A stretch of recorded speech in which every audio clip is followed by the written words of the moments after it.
Guys, nice to see you. I mean, कल एक class तो हमारी हो गई, but there was a lot of gap. I always like talking to my student, and class is an interaction with my student is what really gives me an energy boost, and I also feel that I'm doing my job. We have to justify our salary somehow. हम लोग किस तरीके से किस लिए तनख्वाह ले रहे हैं, अपने आप को थोड़ा तसल्ली देना जरूरी होता है, और क्लास करने से मुझे बड़ा अच्छा लगता है. अच्छा, okay. Now, in the last class I told you about the meaning of orientalism. Orientalism किसको बोलते हैं? एक विशेष दृष्टिकोण था, एक विशेष एटीट्यूड था, जिस तरीके से ये वेस्ट के स्कॉलर ईस्ट को देखते थे. पश्चिमी जो स्कॉलर थे वो ईस्ट की सभ्यता को जिस दृष्टिकोण से देखते थे, उस दृष्टिकोण को ही ओरिएंटलिज्म कहा जाता है. ये डिफाइन करना बड़ा कठिन होता है, क्योंकि दृष्टिकोण एक बहुत बड़ा, it's like a big channel through which you will have a different attitude. और लेकिन इन जनरल मोटे मोटे तौर पे अगर हम माने तो एक वेस्ट की जो सभ्यता थी, या वेस्ट के जो स्कॉलर थे, वो ईस्ट के तरफ के लोगों के बारे में ये उनका जनरल रूप से दृष्टिकोण हुआ करता था कि ईस्ट के लोग जो है वो ज्यादा स्पिरिचुअल है. इस दुनिया में, इस संसार में क्या करना है, इसके बारे में उनको ज्यादा कुछ लेना देना नहीं है. ज्यादा वो अपने अध्यात्म के बारे में उनको ज्यादा रुचि रहती है. इस तरीके का जो दृष्टिकोण हुआ करता था, उसको आमतौर पे हम लोग एक ओरिएंटलिज्म कहते हैं. और उस दृष्टिकोण से ही लोगों ने इस यहाँ के लोगों के बारे में अध्ययन किया, और अपना हिस्ट्री जो है ईस्ट के लोगों का वो रिकंस्ट्रक्ट किया. ओरिएंटलिज्म के पीछे क्या क्या कारण थे, ये भी हमने पढ़े हैं कल लास्ट क्लास में, कि मिशनरीज को आना था, फिर यूरोप के लोगों को यहाँ पर अपना बिजनेस बढ़ाना था, और बाद में इंग्लैंड ईस्ट इंडिया कंपनी ने धीरे धीरे जब अपना यहाँ पर भारत के ऊपर अपना आधिपत्य बनाना शुरू कर दिया, तो उस समय भी उनको लगा कि we need to study the Indian culture and Indian languages. So all this factors have contributed to the growth of orientalism. हमने अर्ली एफर्ट्स भी देखे कि वॉरेन हेस्टिंग्स जो थे, he was very interested, and Jonathan Duncan ने Sanskrit college शुरू की थी, वॉरेन हेस्टिंग ने मदरसा शुरू किया था कोलकाता में, और विल्किंस ने जो है भगवत गीता का ट्रांसलेशन किया. तो ये अर्ली एफर्ट्स थे. नाउ हमको जो दो ओरिएंटलिस्ट स्कॉलर के बारे में पढ़ना है, वो एक है विलियम जोन्स और एक है जेम्स प्रिंसेप. तो अभी हम लोग उनके बारे में आगे बढ़ते, will start studying about them.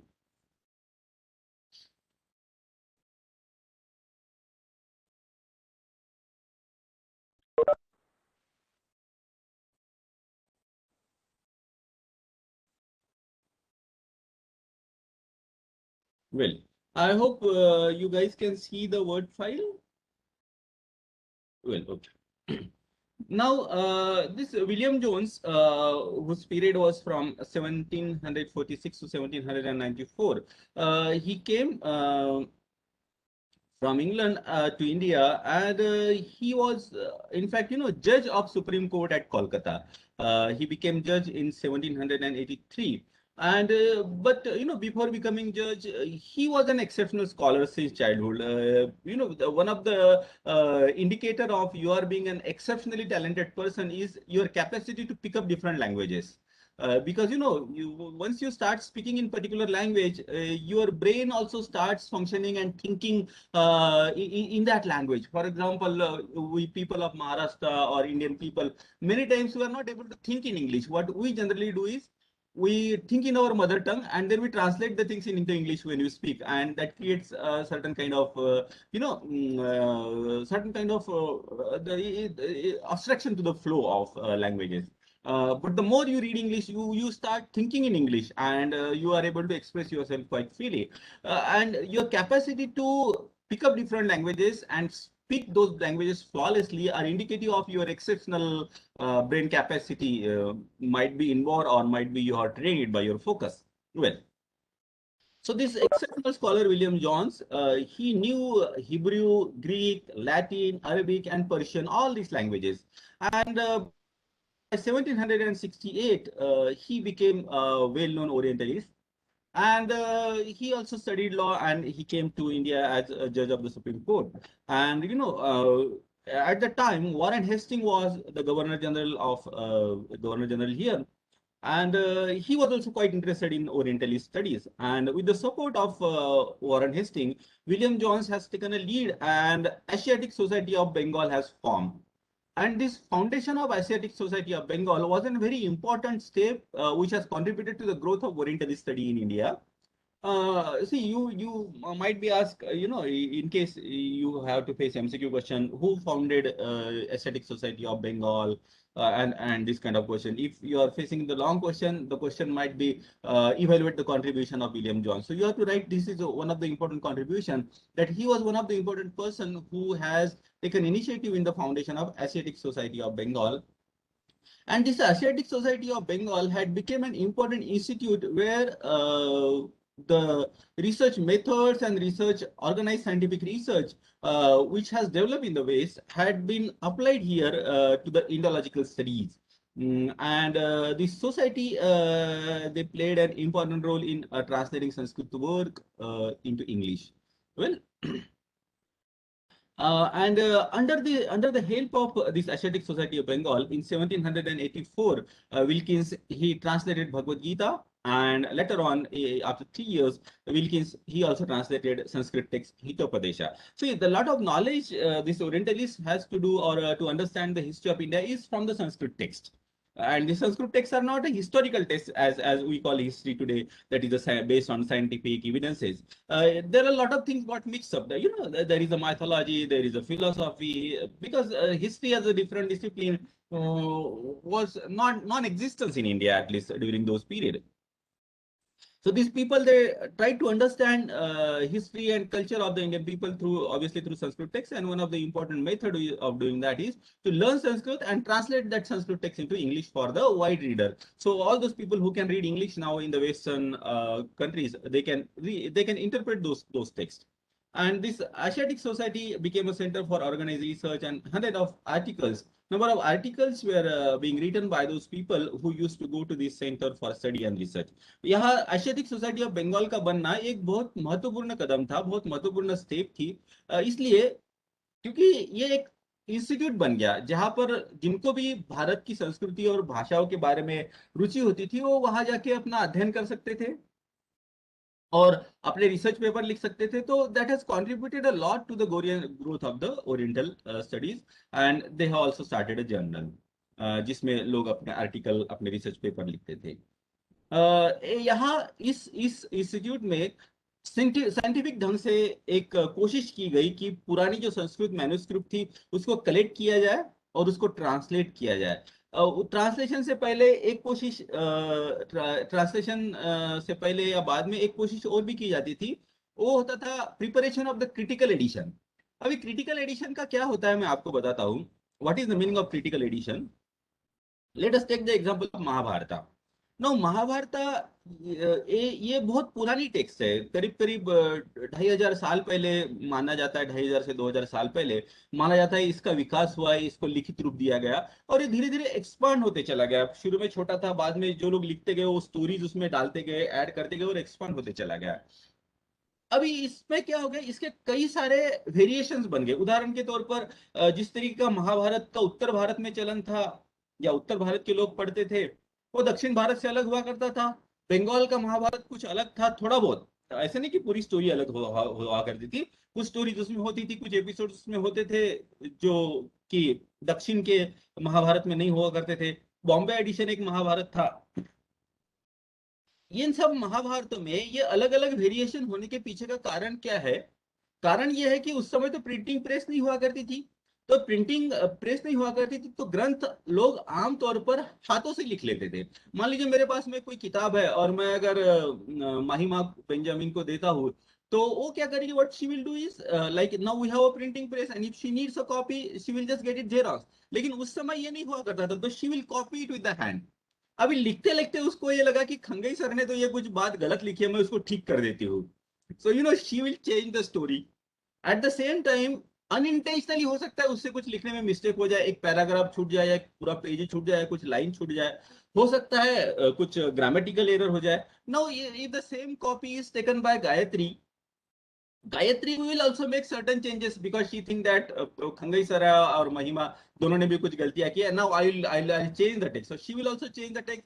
She may also make a mistake. तो इसके कारण क्या होता था कि जो भी टेक्स्ट लोगों में होते थे, एक तो बहुत कम लोग हुआ करते थे जो पढ़ते थे. लोग आमतौर पर सुन लेते थे इन धर्म ग्रंथों को, कहीं कथा या इस तरीके का संवाद होता था, प्रवचन वगैरह. पढ़ने वाले लोगों की संख्या वैसे आमतौर पर कम हुआ करती थी, लेकिन उसमें भी जब हम हाथ से किसी टेक्स्ट को कॉपी करते हो तो there is a possibility of error, there is a possibility of the person may deliberately change the text as well. तो उस तरीके से संस्कृत टेक्स्ट के कई सारे वेरिएशन हुआ करते थे. एक रामायण दूसरे रामायण से 100% मेल नहीं खाती थी. तो इसके इसका एक उन्होंने एक तरीका निकाला है वेस्टर्न कंट्रीज में. पहले भी ये वेस्ट में यही बातें हुआ करती थी प्रिंटिंग प्रेस आने से पहले. तो जब प्रिंटिंग प्रेस आने लगी तो किस टेक्स्ट को हम लोग एक स्टैंडर्ड टेक्स्ट मान के चले ताकि सब लोगों को रिसर्च करना और उसको पढ़ना आसान हो. तो उसके लिए क्या किया जाता था, ये जो सारी टेक्स्ट होती थी अलग अलग वेरिएशन की, इसको कलेक्ट किया जाता था. फिर स्कॉलर्स एक साथ बैठते थे, उसका कैटेगराइजेशन किया जाता था. और फिर इन सारे टेक्स्ट की स्टडी करके एक एक देखिए कितना बड़ा काम हुआ करता था. एक एक वर्ष को कंपेयर करके फिर एक स्टैंडर्ड टेक्स्ट बनती थी. और उसमें अगर स्कॉलर का डिसएग्रीमेंट अगर होता है तो फुटनोट में वो जो दूसरी तीसरी वर्ष जिससे ये स्टैंडर्ड वर्जन एग्री नहीं करता है वो वर्ष भी दी जाती थी और उसकी जानकारी भी दी जाती थी. तो ये बड़ा लंबा काम होता था. उदाहरण के तौर पर महाभारत का ये उदाहरण मैं देता हूँ. महाभारत का जो स्टैंडर्ड टेक्स्ट बनाने की जो प्रक्रिया शुरू हुई थी, ये प्री इंडिपेंडेंस पीरियड में शुरू हुई थी, 1900 शायद 1912 के आसपास. और कहते हैं इसमें ये बनते बनते करीब करीब 50 साल लग गए. कितने सारे text Bhandarkar oriental research institute जो है पुणे में, वहां पर ये जमा किए गए.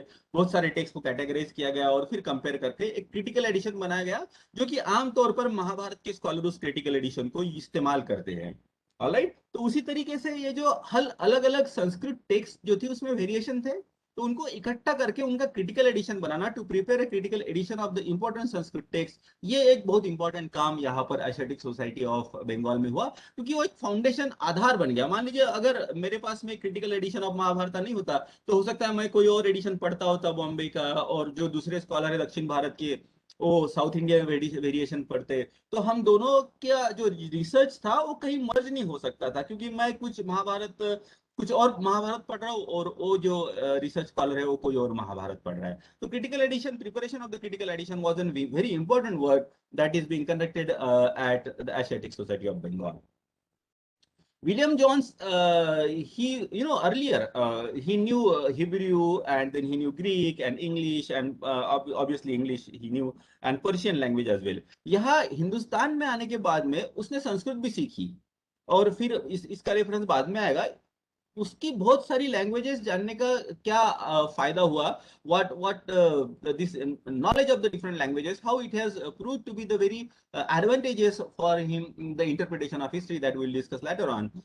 But after coming to India, he also studied Sanskrit under Pandit Ramlochan, and then he was a person who translated Shakuntala in English in 1789, and this Shakuntala was later on also translated in German language, and this became very popular in Europe, and there were 5 editions that came out in 20 years. He also translated Gita Govinda, the Sanskrit long poetry written by Jayadeva. Jayadeva, he was from Bengal, and this Gita Govinda was also translated. He also translated Manusmriti, but of course, it was not published when he was alive. It was published after his death under the title as the Institute of Hindu Law. And so these were the important contribution, that is a foundation of Asiatic Society, translation of all these texts. Now I will also discuss about the further his contribution, William Jones' contribution. Well, now let us go back to the information that I gave you earlier, that William Jones, he knew the different languages. Now, after coming to India and after learning Sanskrit, somehow he felt that there are certain similarities between the Sanskrit, Latin, Greek, and German words, and Persian also.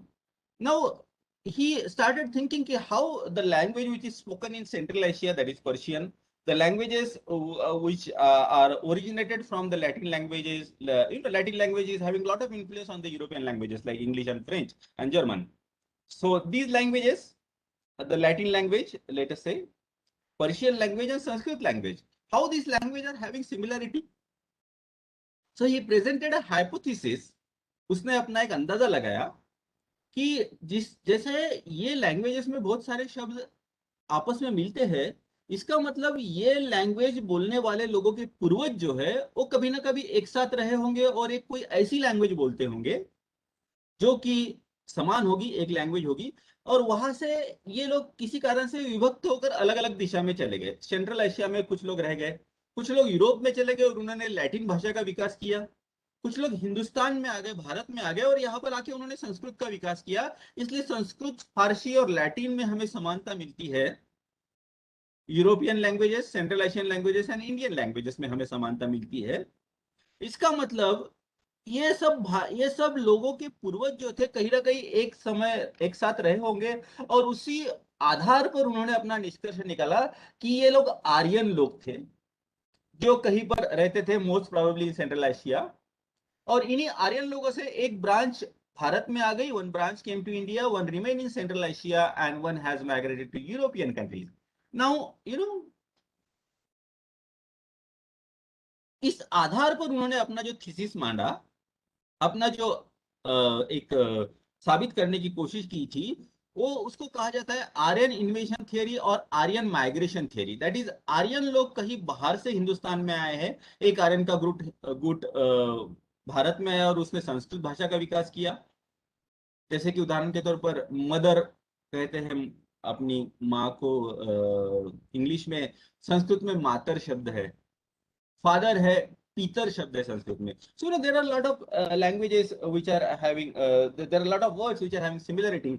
और उसी आधार पर उन्होंने अपना Aryan इन्वेशन theory और Aryan migration theory का thesis रखा, hypothesis रखा, और कहा कि आर्यन लोग जो है हिंदुस्तान में बाहर से आए हैं, and these people they came from outside and they have developed their languages, they have developed the literature, they have developed the culture. ये इस बात को आप ध्यान में रखिए कि आर्यन माइग्रेशन थियरी का सिद्धांत भाषा शास्त्र के आधार पर विलियम जोन्स ने मांडा था।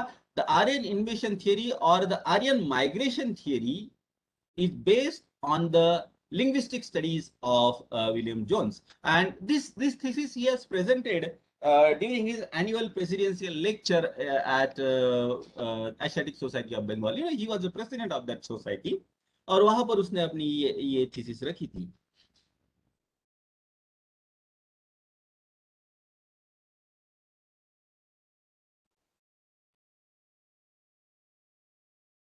हाँ, वेल, फिर उसके बाद में उसका अगला जो योगदान है ओरिएंटल स्टडीज को, ओरिएंटल स्टडीज या इंडोलॉजी को। देखिए, इंडोलॉजी और ओरिएंटल स्टडीज आपस में जुड़ी है। ओरिएंटलिस्ट मतलब ईस्ट के सारे देशों का, सारे देशों की संस्कृति का अध्ययन करना, और इंडोलॉजी का मतलब होता है, ऑब्वियसली आप शब्द से अंदाजा लगा सकते हैं, you can understand by the word itself, Indology is the study of Indian culture. Well, now by studying, he was knowing Greek language as well, he was knowing Sanskrit language as well, as I have already told you.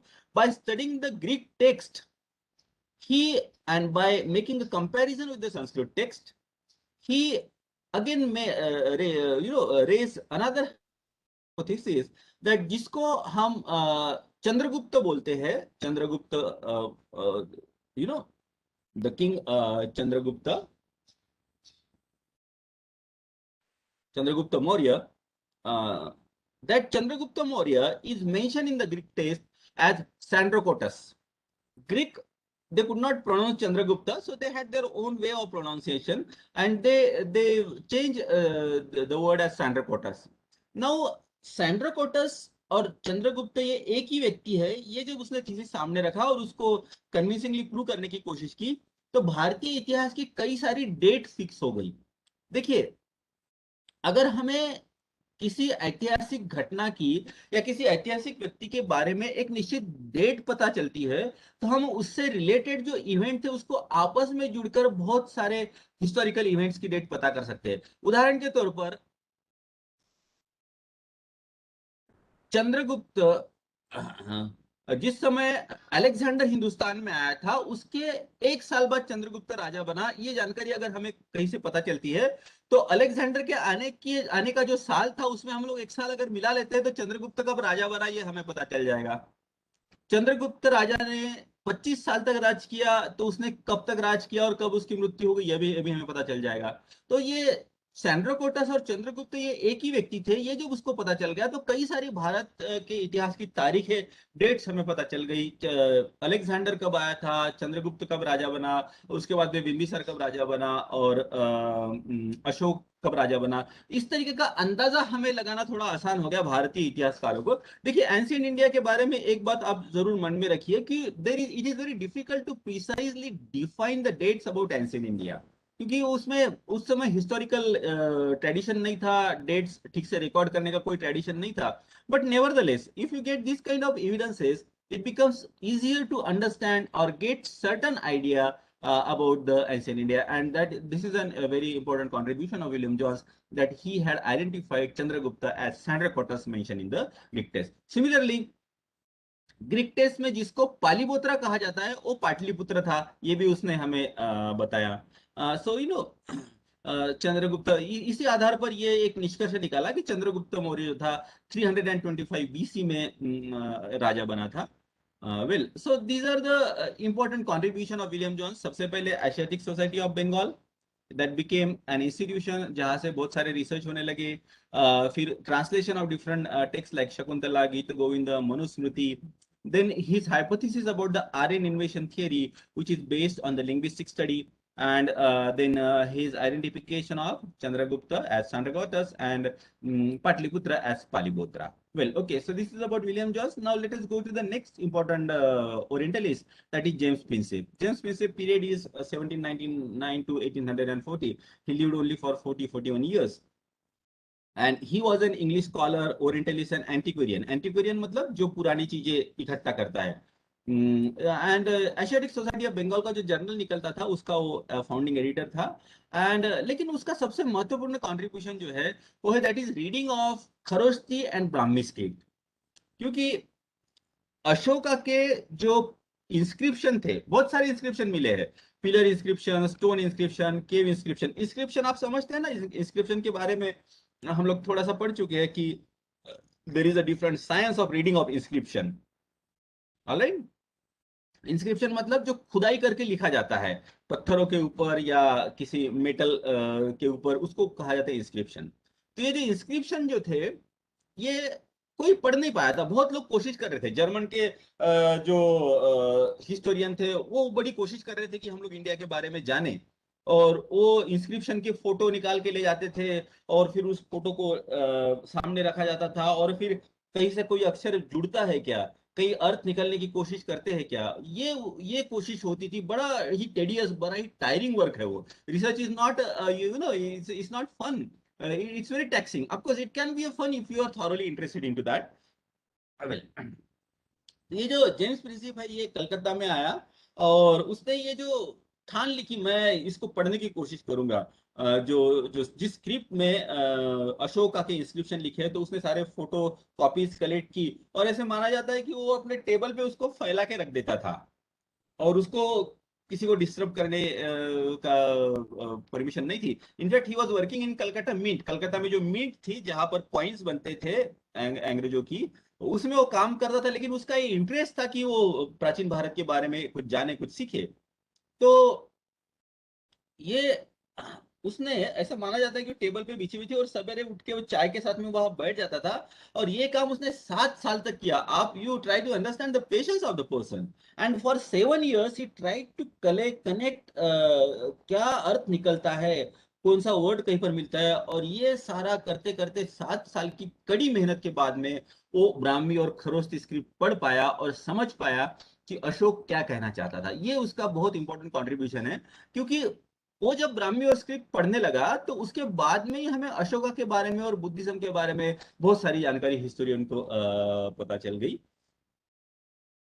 And he could finally read this Brahmi and Kharosthi script in 1834, and it's because of him that we got a lot of information about Ashoka and Buddhist history.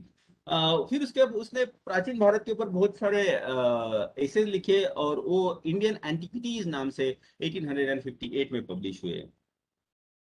Well, अभी ये जो orientalist history writing थी उनका क्या significance था, क्या importance था, ये मैं आपको बताता हूँ।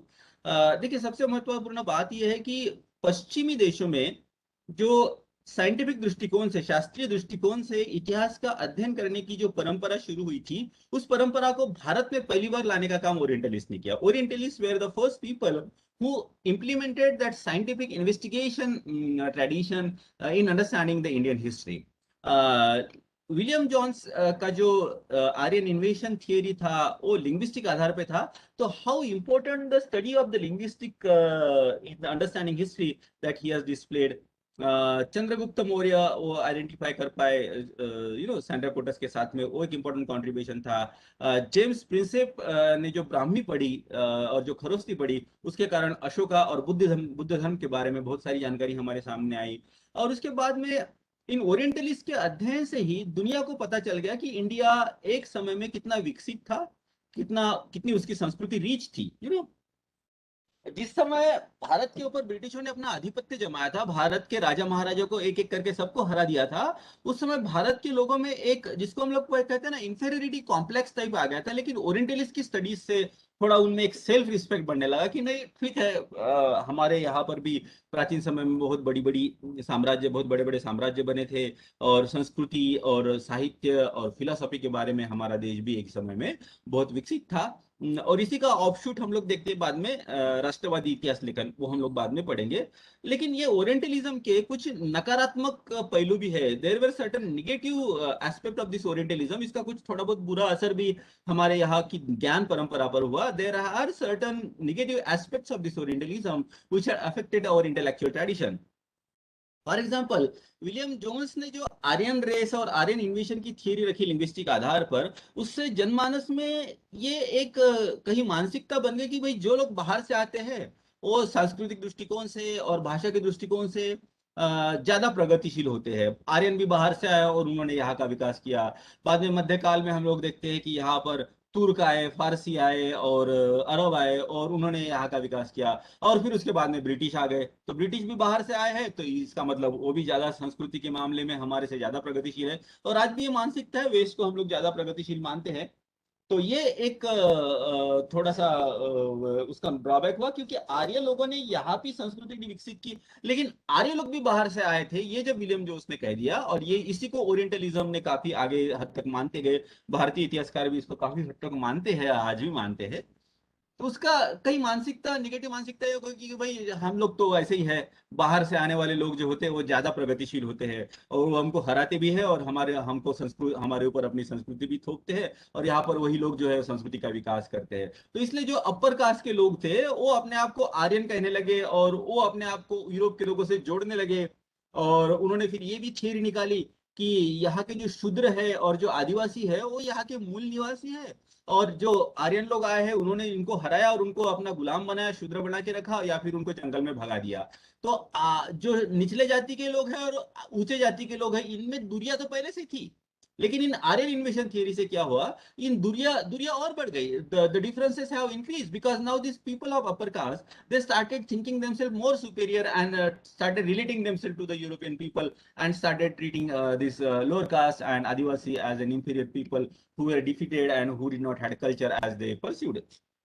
ये उसका नेगेटिव एस्पेक्ट था। आर्यन नॉन आर्यन डिवाइड हो गया। फिर ये भी बात माने जाने लगी कि भाई उत्तर भारत के जो लोग हैं वो आमतौर पर आर्यन है, बाहर से आए हैं, और उन्होंने जो यहाँ के प्री आर्यन लोग थे द्रविडियन, उनको भगाया, उनको या तो शूद्र बनाया, उनको या तो जंगल में आदिवासी बनाया, या फिर उनको दक्षिण भारत में भगा दिया।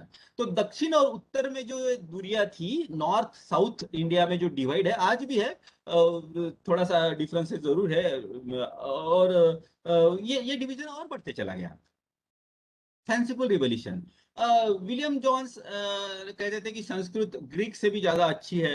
तो लोगों में कई कई बार क्या होता है ना, अवास्तव सा प्राइड आ जाता है। हमने देखा है कई बार, आप लोगों ने भी महसूस किया होगा कि कई सारे इंडियन है वो ये कहना चाहते हैं कि जो कुछ भी है भारत में ही है, जो कुछ भी है हमारे लोगों ने पहले से किया है। साइंटिफिक दृष्टिकोण से वो अध्ययन नहीं करते हैं, अध्ययन हम लोग कम करते हैं और लड़ते ज्यादा है। सो ये नो फैंसीफुल एक्सग्रेशन, लड़ता वही है जो अध्ययन नहीं करना चाहता है। मैं तो इस बात को मानता हूँ। तो ये बात भी हो गई कि people they started praising ancient India unnecessarily, संस्कृति सबसे बढ़िया भाषा है। ये थोड़ा सा फैंसीफुल एक्सेगरेटेड स्टेटमेंट लोग करने लगे। Ancient India was better at everything, और इसके कारण क्या हो गया, भारतीय लोगों की एक मानसिकता बन गई कि वो भूतकाल की तरफ देखते हैं और भूतकाल की प्रशंसा करते हैं, ना कि फ्यूचर की तरफ देखते हैं। भूतकाल से आप कुछ सीखिए और आगे फ्यूचर के बारे में, फ्यूचर कैसे बनना है इसके बारे में आपको थोड़ा सा सजग रहना पड़ेगा, ना कि बस आप फ्यूचर की बढ़ाई करते रहे और अपनी प्रशंसा करते रहे और उसी में तसल्ली मानते रहे। लेकिन ये मानसिकता जरूर हो गई, ओरिएंटल स्टडीज ने इसको और प्रभावित किया। ओरिएंटलिस्ट एक इमेजिनेशन बन गया। और दूसरी बात ये हो गई कि ये जो प्राचीन भारत बहुत अच्छा था, बहुत प्रगतिशील था, ये जो एक स्टेटमेंट बार बार आने लगा, उसके कारण क्या हो गया कि प्राचीन भारत के अंत में जो लोग हिंदुस्तान में आए, उन्होंने इस प्राचीन भारत को नष्ट किया, उन्होंने इस प्राचीन भारत की क्षति की। ये भी मानसिकता बढ़ने लगी। और हम लोग जानते हैं मध्यकाल में जो जो तुर्क, अरब, मंगल हिंदुस्तान में आए थे, तो ये भी मानसिकता लगी कि भाई इनके आने से पहले तो हमारे यहाँ पर सब कुछ बहुत बढ़िया था, यहाँ पर स्वर्ण युग था, एंड धरती पर स्वर्ग था, सब कुछ शांति से हो रहा था, और इन लोगों ने आके सारी चीजें खराब कर दी। तो ये भी मानसिकता आ गई। तो उसके कारण दो धर्मों में थोड़ा सा विवाद भी होने लगा, दो धर्मों में जो दूरियां थी उसको और बढ़ावा मिलने लगा, बिकॉज ऑफ दिस ओरिएंटलिस्ट। क्योंकि ओरिएंटलिस्ट ने आमतौर पर हम लोग देखते हैं कि प्राचीन भारत का अध्ययन ज्यादा किया, मध्यकाल का ज्यादा नहीं किया। सो ओरिएंटलिस्ट ने क्या किया कि भारत का अध्ययन करके भारत जैसा है वैसा लोगों के सामने नहीं रखा, उन्होंने जिस दृष्टिकोण से भारत की तरफ देखा उस दृष्टिकोण को सामने रखा। इसलिए हम लोग देखते हैं कि मैक्स मुलर कहते हैं कि भारत जो एक बहुत मिस्टीरियस है, उसको समझना बड़ा कठिन है। कार्ल मार्क्स जो है वो कहते हैं कि इंडिया जो है that is frozen in the past, भूतकाल में वो जमा हुआ है, उसकी प्रोग्रेस नहीं हुई है। तो एक स्टीरियोटाइपिंग जिसको हम लोग कहते हैं ना, कि एक ही ढांचे में बांधकर एक ही दृष्टिकोण से भारत की तरफ वेस्ट के लोगों ने देखने की कोशिश की। They have portrayed that Indian culture is spiritual, idealistic and mythical.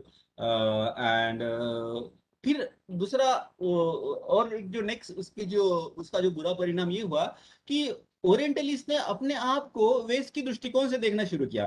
देखिए क्या होता है ना, जो भी पावरफुल होता है वो जो नैरेटिव देता है उसको हम लोग इंटरनलाइज कर लेते हैं, आत्मसात कर लेते हैं, और उसी उसी तरीके से अपने बिहेवियर को ढालने की कोशिश करते हैं। उदाहरण के तौर पर भारत में आमतौर पर, भारत में क्या करीब करीब सारी दुनिया में एक पुरुष प्रधान संस्कृति है, और पुरुष प्रधान संस्कृति में लड़की को बचपन से सिखाया जाता है कि ज्यादा जोर से नहीं हंसना, सर उठा के बात नहीं करना, सर नीचे झुका के बात करना। उसको क्या लगता है कि एक अच्छी लड़की होना, अच्छी लड़की की जो डेफिनेशन है, अच्छी लड़की का बिहेवियर ऐसे होना चाहिए। ये क्यों होता है? क्योंकि पुरुष प्रधान संस्कृति का उसके ऊपर प्रभाव है। इसलिए पुरुषों ने एक स्त्री को किस तरीके से व्यवहार करना चाहिए इसके पैरामीटर्स बांध दिए, और स्त्री को उसी दृष्टिकोण से व्यवहार करने में वो अपनी भलाई समझती है और समझती है कि यही अच्छी बात है। उसी तरीके से ओरिएंटलिस्ट को या भारत के लोगों को जो बातें ओरिएंटलिस्ट स्कॉलर ने कही, वही बातों को उन्होंने स्वीकार कर लिया और उसी तरीके से अपने आप को ढालने लगे। भारत के लोग भी ये कहने लगे कि भाई हम तो स्पिरिचुअल है, मटेरियलिस्टिक है, हम है नहीं, हम लोग ज्यादा अध्यात्म में ध्यान देते हैं और इस संसार की बातें हमें ज्यादा पसंद नहीं आती। ये सही में वास्तव में ऐसा है क्या, या ये ओरिएंटलिस्ट कंस्ट्रक्ट है? इस बात को थोड़ा सा क्रिटिकली एनालाइज करने की, अंडरस्टैंड करने की कोशिश हमें करनी चाहिए।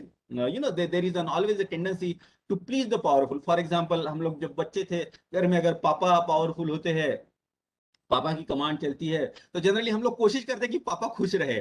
पापा अगर घर में रहेंगे तो थोड़ा हम लोग धीरे से बोलेंगे। पापा को अगर पसंद नहीं है मोबाइल देखना, तो जैसे ही पापा बाहर से आते थे मोबाइल हम लोग रख देंगे। या फिर टीवी देखना अगर पसंद नहीं होता था, मुझे मुझे याद है, I never like the voice of TV in the house. और मेरा बेटा जो होता था, वो हमेशा यही कोशिश करता था कि जब भी पापा बाहर रहे मैं टीवी देख लूं जितना हो सके। और जैसे ही बेल बजती थी, पापा आ गए, टीवी वो बंद कर देता था, because he had somehow in his subconscious mind कि papa is a boss of the house, and you need to, I should not do anything that will make him angry. ये जनरली एटीट्यूड होता है। तो Britishers they used to rule over Indian people, and वो जिस तरीके से बातें उनको पसंद होती थी, उसी को हम लोग इंडियन लोग कॉपी करने लगे। This is called colonial mindset. तो कॉलोनियल माइंडसेट केवल यूरोपियन का नहीं होता था, वो हम लोगों का भी, इंडियन लोगों का भी बनता था। और हम लोग ऐसी ही बातें करते थे कि जो कि हम लोगों को यूरोपियन लोगों ने सिखाई, आज भी करते हैं बहुत सारे लोग। वेल, फिर कॉलोनाइजर का, जो ब्रिटिशों का जो है वो एरोगेंस भी बढ़ गया। उनको लगा कि भारत इतना विकसित देश था और इसको हमने जीता, so you know we are very powerful, we are great people. Institutionalisation of the Brahmin hegemony, समाज में ब्राह्मणों का वर्चस्व तो था ही, लेकिन ओरिएंटलिस्ट ने जो हमारे लोगों को ये सिखाया कि बाहर से आने वाले लोगों ने आपको हमेशा हराया है, बाहर के लोग भी संस्कृति लेके आए हैं, बाहर के लोगों की भाषा ज्यादा अच्छी है। यहाँ की जो संस्कृत भाषा है वो यूरोप के लैटिन लैंग्वेज से और मध्य एशिया के पर्शियन लैंग्वेज से रिलेटेड है। तो जो आमतौर पर अपर कास्ट के लोग थे उनका समाज के ऊपर का जो दबदबा था और ज्यादा बढ़ने लगा। और एक बाइपोलर इंटरप्रिटेशन हिस्ट्री का होने लगा। बाइपोलर मतलब क्या, वेस्ट अलग है और ईस्ट अलग है, ये दोनों संस्कृति अलग है, दोनों लोग अलग है, दोनों का सोचने का तरीका अलग है, ये this is called bipolar interpretation of history. ये भी होने लगा। पावर स्ट्रक्चर ऑफ कॉलोनीज, ये मैं थोड़ा एक्सप्लेन कर चुका हूँ, लेकिन थोड़ा सा एक बात और बता देता हूँ। फूको, एक फूको के बारे में हम लोग पोस्ट मॉडर्निज्म के बारे में थोड़ा सा और पढ़ेंगे। लेकिन फूको ये कहता है कि जिस बात को हम लोग ज्ञान मानते हैं वो वास्तव में ज्ञान होता है नहीं होता, ये डाउटफुल है। हम लोग उसी बात को ज्ञान मानते हैं जो, जिनके हाथ में सत्ता होती है, जो बातें वो सत्ता धारी लोग हमें सिखाते हैं, हम लोग उसी को ज्ञान मान के चलते हैं। उदाहरण के तौर पर जैसे पहले का एग्जांपल मैंने बताया, पुरुष प्रधान संस्कृति ने स्त्री को कैसे रहना है ये हमें सिखाया, और उसी को हम लोग ज्ञान मान के चलते हैं कि भाई यही नॉलेज है, इसी तरीके से हमको रहना है। तो ये जो power, there is no you know nexus between power and knowledge. Knowledge is the narrative given by the power structure that we call it as a knowledge. So this knowledge is given to us by the West, and this narrative is given to us by the West, and we consider it as a knowledge and we follow it. That India is spiritual and West is materialistic. This is the binary. Well,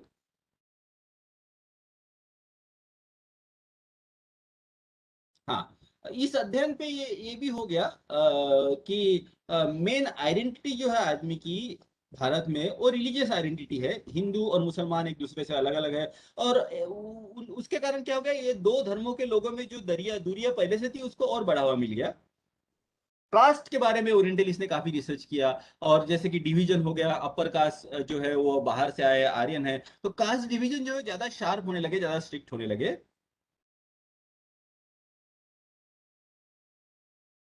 हाँ, well, orientalist ने ये सारी थोड़ी बहुत जो है उनके कारण कुछ बुराइयां भारतीय इतिहास लेखन में आने लगी, भारतीय वैचारिक परंपरा में आने लगी। लेकिन उनका योगदान बहुत महत्वपूर्ण था। प्राचीन भारत बहुत विकसित था, इस बात के ऊपर, इस बात को उन्होंने जरूर अंडरलाइन किया, इस बात को जरूर समझाने की कोशिश की। लेकिन जैसे हम लोग देखते हैं कि ब्रिटेन, इंग्लैंड इंग्लैंड का जो एम्पायर था भारत में जैसे जैसे बढ़ने लगा, ओरिएंटलिस्ट हिस्ट्री को उन्होंने बढ़ावा नहीं दिया, और ओरिएंटलिस्ट हिस्ट्री राइटिंग कम हो गई, और उसकी जगह इंपेरियलिस्टिक हिस्ट्री ले ली। क्योंकि वहाँ जो लोग हमारे ऊपर शासन करते थे उनको ये लगा था कि भारत के लोगों में अगर ये बात वाइड स्प्रेड हो गई, सब लोगों में फैल गई कि भारत एक समय बहुत विकसित देश था, तो यहाँ के लोगों का आत्मसम्मान जागृत हो जाएगा, और जब आत्मसम्मान अगर जागृत हो जाएगा, तो जिन लोगों का आत्मसम्मान जागृत हो जाता है उन लोगों के ऊपर अपना आधिपत्य स्थापित करना और उनको गुलाम बना के रखना ये बड़ा कठिन होता है। तो ब्रिटेन के लोगों ने, इंग्लैंड के लोगों ने यहाँ पर यू नो ये ओरिएंटलिस्ट हिस्ट्री को पीछे ढकेल दिया, और साम्राज्यवादी इतिहास लेखन को बढ़ावा देने लगा। साम्राज्यवादी इतिहास लेखन क्या था ये हम लोग पढ़ेंगे, that is the next topic है वो। फोक ट्रेडिशन को इग्नोर किया गया। आमतौर पर जो कास्ट इंस्टीट्यूशन थे और जो कास्ट बेस्ड सोसाइटी थी उसी का अध्ययन इस तरीके से इस ओरिएंटलिस्ट हिस्ट्री में किया गया। ये मैं आपको बता चुका हूँ। और ये पास्ट को बहुत ज्यादा ग्लोरीफाई जब किया जाता है तो प्रेजेंट को निग्लेक्ट किया जाता है, ये बात भी ओरिएंटलिस्ट हिस्ट्री में हो गई। So this is where we end our discussion on orientalist history writing. There are two important orientalist, William Jones and James Prinsep. William Jones का जो कंट्रीब्यूशन था उसका मैं दोबारा रिपीट कर चुका हूँ। I have told you this thing twice. The very important thing is that is Asiatic Society of Bengal, Chandragupta Maurya, Paliputra. Then I told you about James Princip. Very important contribution of James Princip is he is able to read Kharosthi and Brahmi script, and because of that we are getting a lot of information about Ashoka and Buddhism. इसका significance ये था कि Indian people and the world by and large came to know that India was highly developed civilisation. और negative aspects भी बहुत सारे थे, जैसे कि लोग भूतकाल की तरफ ज्यादा देखने लगे, and instead of thinking about how to improve in the future. So this is where we end our discussion about the Orientalist history writing in India. If you have any question, you can ask me now.